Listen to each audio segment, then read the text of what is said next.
back again in this motherfucker. I wanted to talk about a grudge. What's the longest grudge you've ever held? I know. I remember mine. It's crazy. It wasn't even with nobody my age or nothing.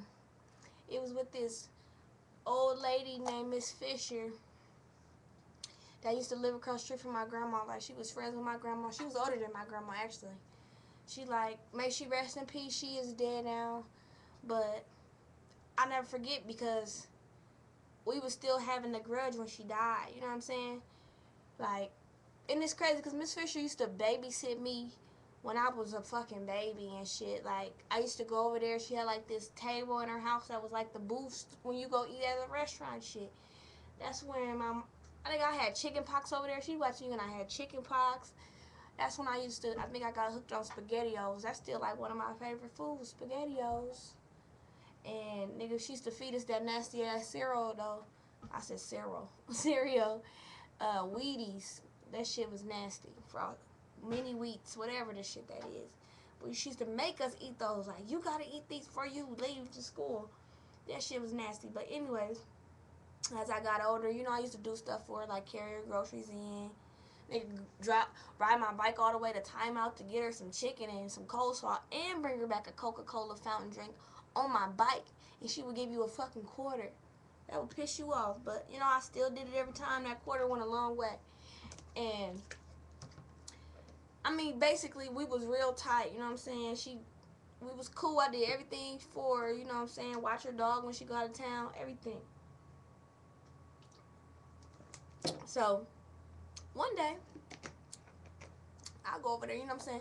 Miss Fisher used to buy them big ass things of cigarettes, like the big old boxes, like where you just don't need to go to the store. You got like the grip of boxes in there. She used to just smoke cigarettes, sit on the porch. You know what I'm saying? I ain't gonna lie, breast just down to the floor. This old lady just sitting in a little rocking chair on the porch, smoking her cigarettes. But she had this beautiful long gray hair.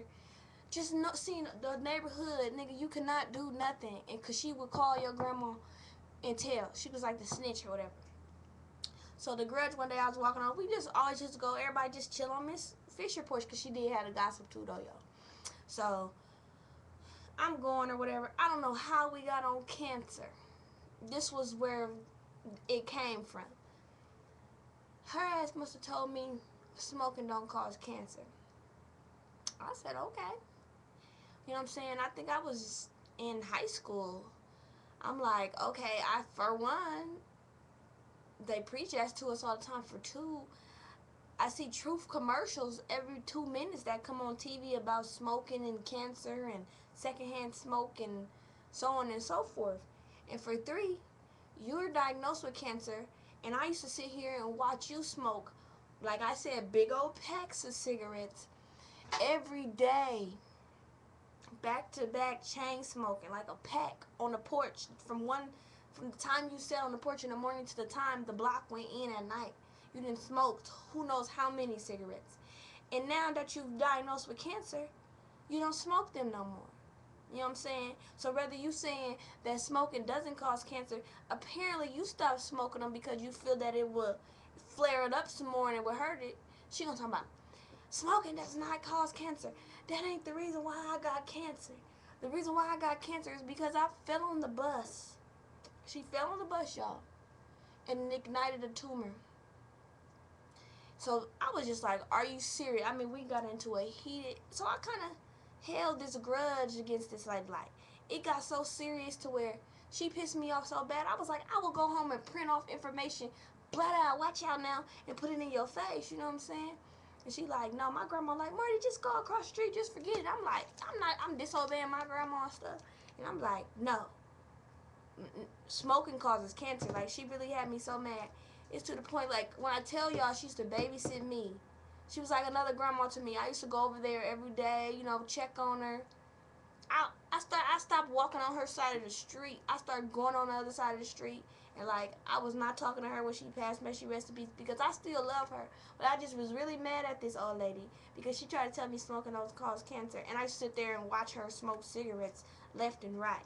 And I feel that a lot of that had to contribute to it contributed to why she ended up, she had cancer because she smoked, like smoked for real, like seriously smoked. But you gonna tell me that you got it from falling on the bus, for tripping while you was getting on the bus? Come on now. I'm 5'2". This is embarrassing, but every time I step off the bus, I damn near fall because the drop is is higher than I thought I was, and I ain't got no tumor. I ain't got no cancer. I ain't got no tumor. Well, not yet. And then I smoke every day, and I know the consequences of it. You know what I'm saying? I could get cancer too, but I'm not gonna go around saying smoking does not cause cancer. So I just wanted to share that with y'all. If y'all got any grudges with people or things that just really has pissed you off, a grudge is when you hold it for a long time. And even though Miss Fisher is, rest in peace, I still talk to y'all about it, but I still get mad about the day that the fact that she told me smoking doesn't cause cancer. And we was like this, y'all. And then I just for real, like seriously, like held a grudge with this 80-some-year-old lady. I mean, I wouldn't even, she'd speak, I look the other way. That's rude, but she had me messed up. But today is free fall. Free for y'all, free for me. Doing what I do when I do it, when I want to do it. I'm in that mood again. And I just got juice on my face and on my shirt. Don't you hate it when you got on white or you got on a color with white, and you spill something and you look down hoping it's only on the color part, but it lands on the white part? That was crazy. I hate it when a lot of things. And so many things I hate, it's just ridiculous. Like, seriously. I really do. I hate when you go over people's house and they know it's dirty and it stink. And then when you get there, they try to clean up when you get there. Nigga, I called you 2 hours ago telling you I was on my way over. If you was embarrassed about the way your house looked, you should have cleaned that shit up when you got off the phone with me. That really pissed me off. Or they just be like, excuse that, I was just, girl, you know your house dirty every time I come over here. Shut up. I just hate it when people that's our life consists of us just hating it when people do shit. Like, for real. I hate it. I hate it like when, especially nowadays, people see me. Okay, I know you didn't bid on my MySpace, because when I add new pictures, it's in your news feed. I know just anything. It just updates and tell you on Facebook when people change their main profile. They hit you like, I didn't cut my hair a month ago, almost 2 months. They feel like motherfuckers want to be like, oh, you don't got no dread. Bitch, do you see dreads on my head anymore? Like when I had the dreads, they was like, oh, you got dreads. Like, nah, motherfucker, I got some pixie braids and some kinky twists coming out my head. Just stupid. People, some people just dumb. They just piss me off.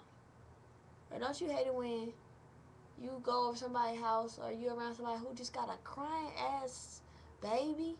Just crying, baby just crying, just won't shut the fuck up. Like, damn. I hate that. Or don't you hate it when somebody don't want to answer their phone when somebody calling, and instead of silent it, they just let their annoying ass ringtone just ring, ring, and ring. Don't you? I did this before because I stole these glasses, but it was in a different type of way. I was in my mama's house and I stole them, but she deserved to get these stolen.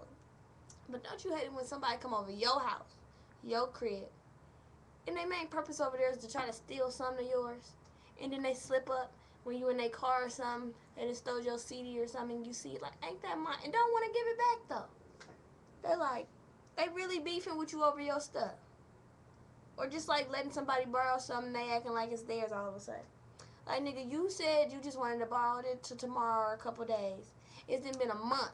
Now I'm asking for my shit a month later and you beefing? That ain't right. But, alright then, y'all. Because I'm taking up a lot of time. I can do this forever. I can go all day. I'm wired up.